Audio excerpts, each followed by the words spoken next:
संध्या वंदन जन विकास महासभा और सोसाइटी ऑफ कैरियर टेक्नोलॉजी द्वारा आयोजित इस क्लास में आपका स्वागत है।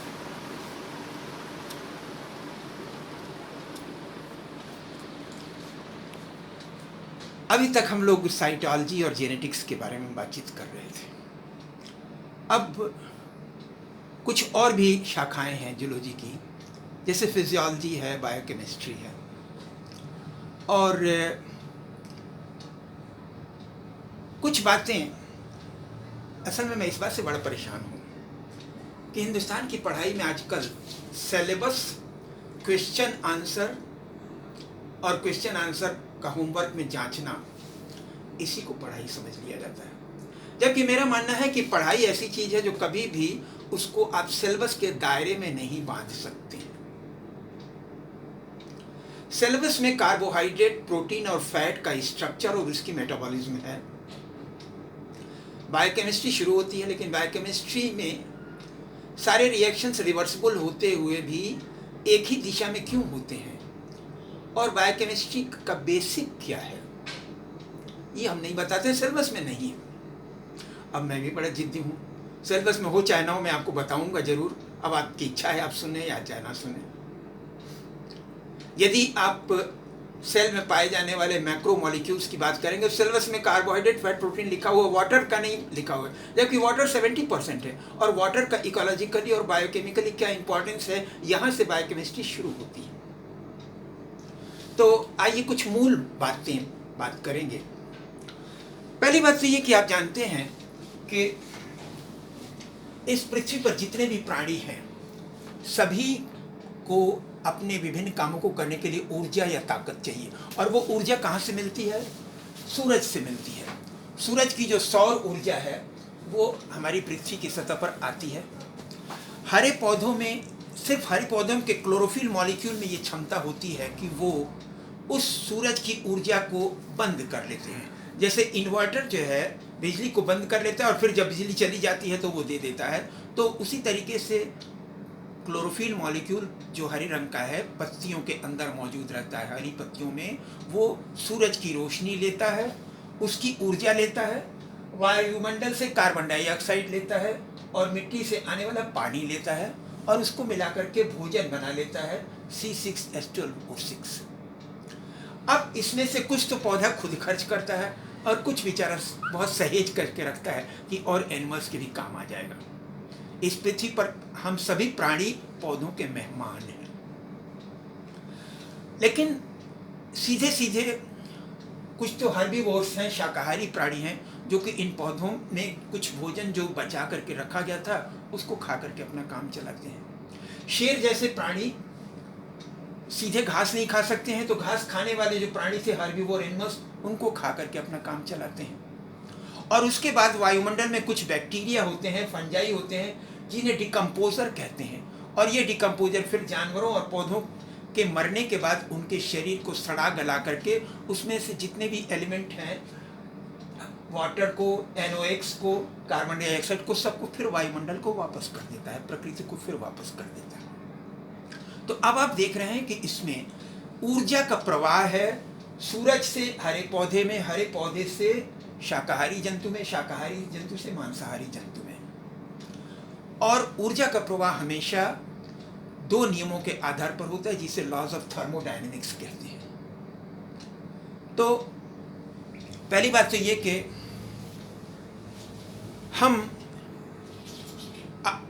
पढ़ाई को, अध्ययन को, ज्ञान को अलग अलग कंपार्टमेंट्स में जो बांट देते हैं, वो तो सिर्फ हमारे अध्ययन की सुविधा के लिए है, वो अलग अलग नहीं है। जैसे चार अंधे लोगों ने एक हाथी को देखा, एक ने पूंछ को देखा तो कह दिया कि हाथी तो रस्सी जैसा है, एक ने जो है उसके पैर को देखा तो कहा कि हाथी खंभे जैसा है, एक ने हाथी का कान देखा तो कह दिया हाथी तो कान पंखे जैसा होता है, और एक ने उसका जो है पेट देखा तो कहा कि हाथी तो दीवार जैसा होता है। और चारों को नहीं मालूम कि वास्तव में हाथी होता क्या है। हाथी की पूंछ, हाथी का पैर, हाथी का कान और हाथी का सूंड लेकर के आप जोड़ दीजिए तो हाथी नहीं बनेगा। हाथी अपने आप में इंटीग्रेटेड होल है। ऐसे ही प्राणियों का शरीर भी, डाइजेस्टिव सिस्टम, रेस्पिरेटरी सिस्टम अलग अलग नहीं है। उनका जोड़ नहीं है, अपने आप में एक स्वतंत्र इकाई है। हमें ये समझना पड़ेगा। पहली बात तो ये कि जब हम प्राणियों को अध्ययन करने के कई स्तर हैं, कई सीढ़ियां हैं। जब हम देखते हैं कि एक प्राणी, उसके 2 हाथ हैं, 2 पैर हैं, 2 आँख है, नाक है, कान है, तो नंगी आँखों से जो उसका बाह्य आकार देखते हैं उसको मॉर्फोलॉजी कहते हैं। जब हम कैंची चिमटी से इसको ओपन करते हैं, डिसेक्ट करने के बाद देखते हैं कि उसमें भोजन नली है और हार्ट है, लंग है, लीवर है, वो भी हालांकि नंगी आँखों से बाहरी आकार कोई देख रहे हैं, लेकिन उस शब्द को एनाटॉमी कहते हैं। इसके बाद जब हम विभिन्न अंगों के फंक्शन की बात करते हैं, उनके कार्यविधि की बात करते हैं, तो इस अध्ययन को फिजियोलॉजी कहते हैं। जब लिविंग सिस्टम के अंदर जो केमिकल रिएक्शंस होते हैं उसकी बात करते हैं तो उसे हम बायोकेमिस्ट्री कहते हैं। और फिर जब उन रिएक्शंस की मैकेनिज्म के बारे में बात करते हैं तो वो मॉलिक्यूलर बायोलॉजी होता है। अब हमारे शरीर में लिविंग सिस्टम में पाए जाने वाले अधिकांश रिएक्शंस रिवर्सिबल हैं। रिवर्सिबल मतलब यदि A प्लस B मिल करके C प्लस D बना रहा है तो थोड़ी देर के बाद क्या होता है कि C और D मॉलिक्यूल मिल करके, कुछ C और D मॉलिक्यूल मिल करके A और B बनाने लगते हैं और कुछ समय के बाद संतुलन हो जाता है। जितने A और B मिल करके C और D बनाते हैं उतने ही C और D मिल करके फिर A और B बनाने लगते हैं। रिएक्शन रुकता नहीं है, दोनों तरफ चलता रहता है, गाड़ी चलती रहती है।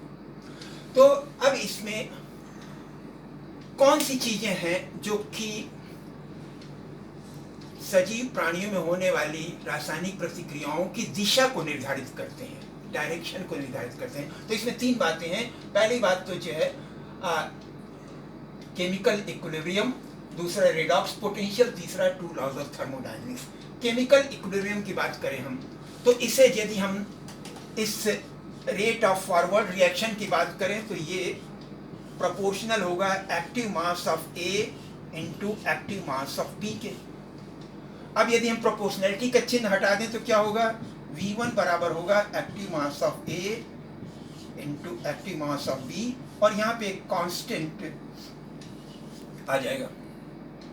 इसी तरीके से जो बैकवर्ड रिएक्शन है, C और D मॉलिक्यूल मिल करके जो A और B बना रहे हैं V2, तो V2 क्या होगा, V2 भी प्रोपोर्शनल होगा active mass of C into active mass of D के। और जब हम प्रोपोर्शनलिटी का साइन हटाएंगे तो क्या होगा, V2 बराबर होगा C2 इंटू D। इक्विलिब्रियम होने पे क्या होता है, ये दोनों रिएक्शंस, दोनों रेट ऑफ रिएक्शंस बराबर हो जाएंगे, V1 बराबर V2 हो जाता है। यानी कि जितने C1 into A plus B है, A ये बराबर हो जाएगा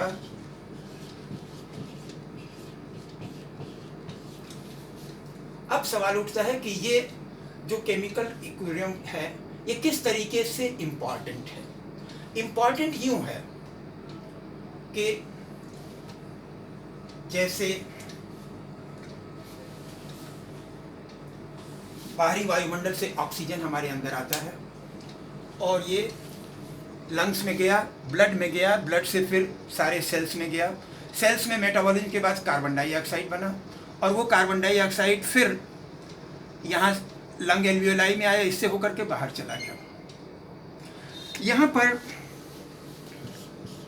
H2O, हर सेल के अंदर जो कार्बन डाइऑक्साइड वो बना, वो पानी में घुल करके कार्बोनिक एसिड बनाता है और ये कार्बोनिक एसिड फिर आयोनाइज हो जाता है hydrogen ion plus bicarbonate ion में।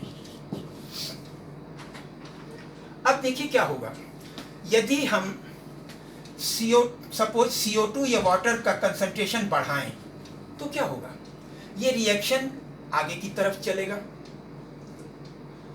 यहाँ से यदि हम बाइकार्बोनेट आयन हटा दें तो क्या होगा, ये रिएक्शन आगे की तरफ चलेगा।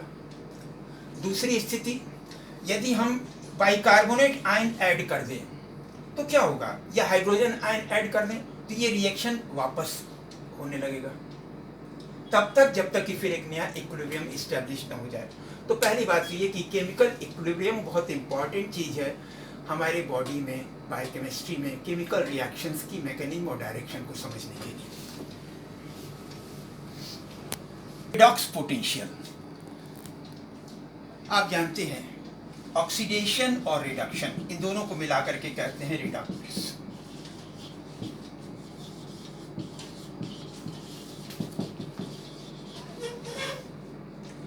जब भी किसी एटम से या रेडिकल से ऑक्सीजन बाइंड होता है या उसमें से हाइड्रोजन अलग होता है तो उसे डिहाइड्रोजिनेशन या ऑक्सीडेशन कहते हैं। लॉस ऑफ इलेक्ट्रॉन है तो भी ऑक्सीडेशन कहते हैं। इसका उल्टा, यदि किसी एटम या रेडिकल से हाइड्रोजन के एटम कंबाइन हो या उसमें से ऑक्सीजन का रिमूवल हो या गेन ऑफ इलेक्ट्रॉन हो तो उसे रिडक्शन कहते हैं।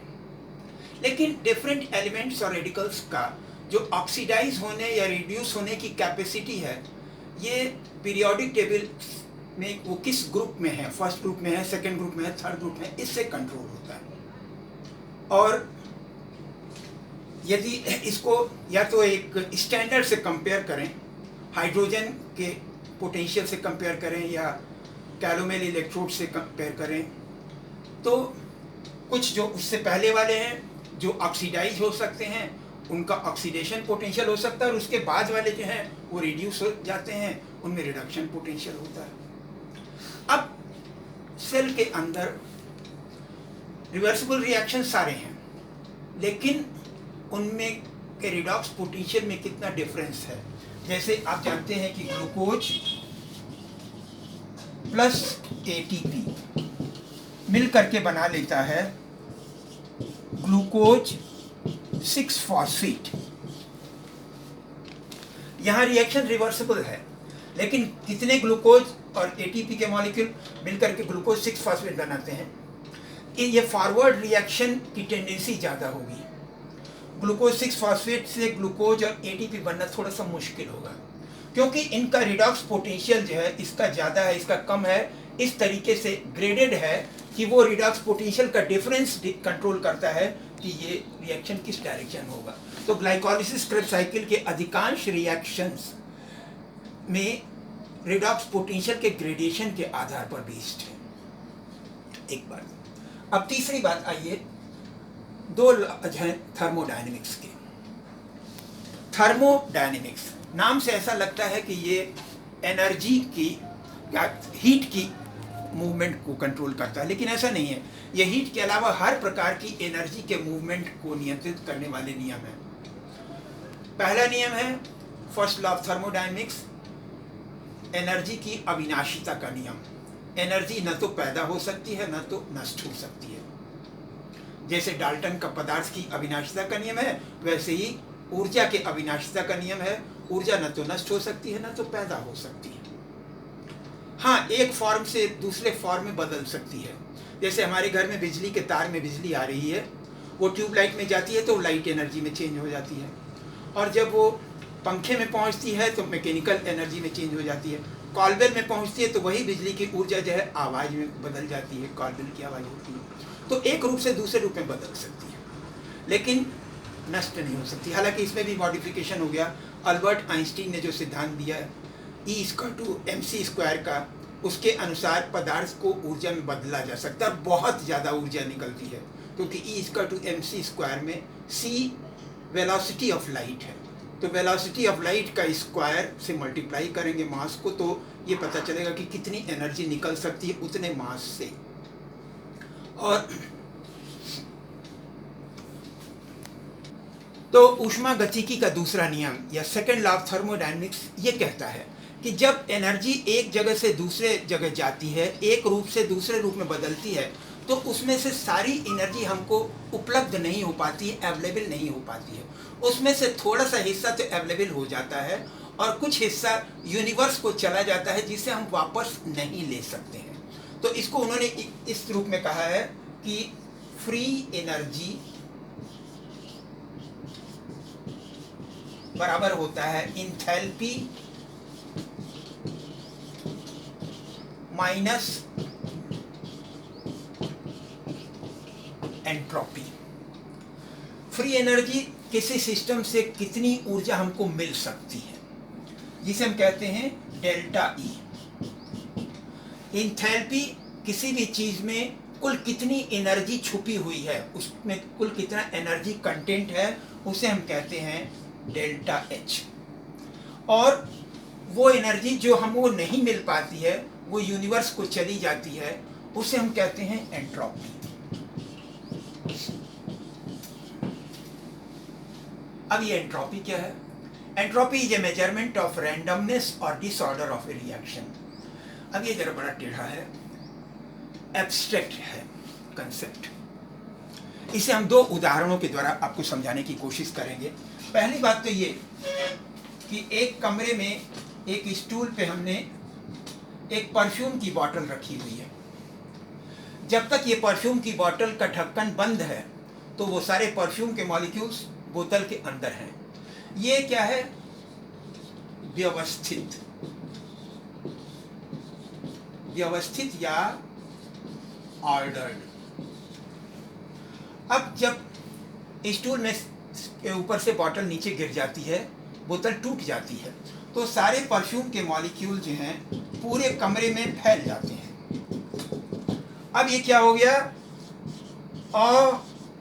अव्यवस्थित, या जिसे हम कहते हैं डिसऑर्डर्ड। तो जो मॉलिक्यूल में इस तरीके से अव्यवस्थित होने की टेंडेंसी है, इसी के मापने को हम एंट्रोपी कहते हैं। एक और यदि मैं कहूं, दो टेस्ट ट्यूब है,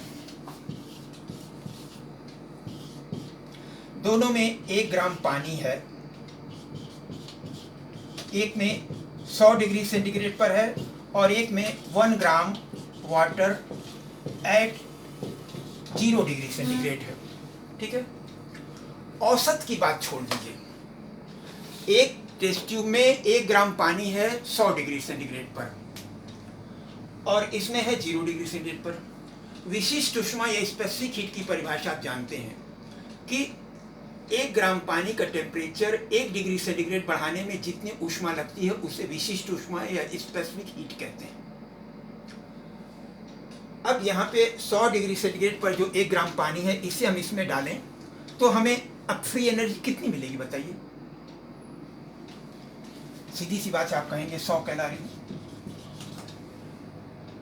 ठीक, अब मान लीजिए ये जो टेस्ट ट्यूब है ये -20 डिग्री सेंटीग्रेड पर है, तो कितनी होगी डेल्टा ई बताइए? ये होगी 120। मतलब ये कि जैसे हम यहाँ पहली मंजिल पे हैं, यहाँ से दूसरी मंजिल पे जाएं तो 100 सीढ़ी है और नीचे तक जाने में 20 सीढ़ी है, तो नीचे से ऊपर तक जाने में कुल कितनी सीढ़ी लग गई? 120 सीढ़ी। अब जरा ये सोचिए, इसका टेम्परेचर -273 डिग्री सेंटीग्रेड है, तो अब हमें 100 डिग्री सेंटीग्रेड का पानी इसमें मिलाएंगे तो कुल कितनी एनर्जी मिलेगी हमें? फ्री एनर्जी कितनी होगी? 100 और 273, 373। तो इसकी टोटल फ्री एनर्जी 373 तब होगी, और ये ही इसकी इंथैल्पी भी है। यानी कि यदि हम एक रिजर्वायर -273 डिग्री सेंटीग्रेड पर मेंटेन कर सकें तो हम दूसरे सिस्टम में से जितनी भी एनर्जी है, जितनी इंथैल्पी है, वो सारी की सारी हम फ्री एनर्जी के रूप में प्राप्त कर सकते हैं। वहां पे एंट्रोपी की वैल्यू 0 हो जाएगी। अब इससे क्या बात निकल के आई? तो यहाँ आप देखिए, एक्चुअली उसके 373 में से हमको प्राय कितनी मिल पाती है? 100-120 के लगभग, क्योंकि माइनस से नीचे मेंटेन करने में ही हम और एनर्जी लगानी पड़ती है। फ्रिज के अंदर आप 4 डिग्री 5 डिग्री का मेंटेन करने में ही जो है कंप्रेसर से आप उसको बिजली खर्च करनी पड़ती है। -5 तक जा सकता है कभी-कभी, लेकिन उससे नीचे जाने में फिर मुश्किल होती है। तो इसलिए हम किसी भी सिस्टम में से सारी एनर्जी को प्राप्त नहीं कर पाते हैं। अब जब ये रिएक्शन है कि फ्री एनर्जी बराबर इंथैल्पी माइनस एंट्रोपी, तो जिस रिएक्शन में ये एंट्रोपी का लॉस होगा वो रिएक्शन तो सीधे सीधे हो जाएगा, लेकिन यदि एंट्रोपी का लॉस नहीं हो रहा है जिस रिएक्शन में, तो वो क्या होगा? वापस उसका होना मुश्किल उससे होगा। बर्फ़ की जो पानी को बर्फ़ बनाने में लेटेंट हीट जो लगती है 80 कैलोरी पर मोल, वो भी एक एग्जाम्पल है एंट्रोपी का। तो यदि हम बर्फ़ को रख दें, बर्फ़ से पानी बनना आसान है क्योंकि इसमें लॉस ऑफ एंट्रोपी हो रही है। लेकिन पानी से यदि हमें बर्फ़ बनाना है तो हमें 80 कैलोरी पर मोल एनर्जी खर्च करनी पड़ेगी, उसमें बहुत ज़्यादा एफर्ट करना पड़ेगा उसकी एंट्रोपी के बराबर। तो इसलिए पानी से बर्फ़ बनाना मुश्किल है। तो एक बात ये कि तीसरी बात ये कि थर्मोडायनेमिक्स ये डिसाइड करता है कि रिएक्शन किस दर से किधर की तरफ हो सकना जो है आसान है। बर्फ़ से पानी बनना आसान है, पानी से बर्फ़ बनना मुश्किल है, हालांकि है रिवर्सिबल प्रोसेस। एक बात तो ये है बेसिक आपके बायोकेमिस्ट्री का। फिजियोलॉजी में भी एक बात आपको समझनी है कि सभी प्रोसेसेस एक दूसरे से जुड़े हुए हैं। कैसे? एक पानी में पाया जाने वाला छोटा सा नन्हा सा प्राणी है अमीबा। अमीबा के पास में यदि कोई भोजन का कण आता है तो क्या होता है, ये भोजन के कण के पास इसका सेल मेम्ब्रेन अंदर इन्वेजिनेट हो जाता है और इन्वेजिनेट होकर के उसके अंदर बना लिए फूड वैक्यूल बन गया, लाइसोसोमल एंजाइम उससे फ्यूज हो गया, वहीं सेल के साइटोप्लाज्म में उसका डाइजेशन हो गया। लेकिन एक बड़ा सा प्राणी है जैसे हम हैं, हमारे शरीर में बहुत सारी कोशिकाएं और हमें सबको भोजन चाहिए। भोजन ऐसा होना चाहिए कि हर सेल के अंदर तक चला जाए क्योंकि हर सेल को भोजन की जरूरत है। तो ये ऐसा संभव नहीं है कि हम एक बाथ टब में लेट जाएं और उसमें दाल चावल सब्जी भिगो दें और वो हमारे शरीर के अंदर अवशोषित हो जाए। ये कुछ वैसे ही है जैसे चाय बनानी है तो हम जो है चाय की पत्ती मुंह में डाल लें, दूध डाल लें, चीनी डाल लें, पानी डाल लें और गैस के बर्नर के ऊपर बैठ जाएं। केमिस्ट्री प्रैक्टिकल में तो यही होता है कि उसमें तो आप रिएक्टेंट्स को डाल दीजिए टेस्ट ट्यूब में और बर्नर पे गर्म कर दीजिए। दाल पकानी है, चावल पकानी है, गैस बर्नर पे गर्म कर दीजिए।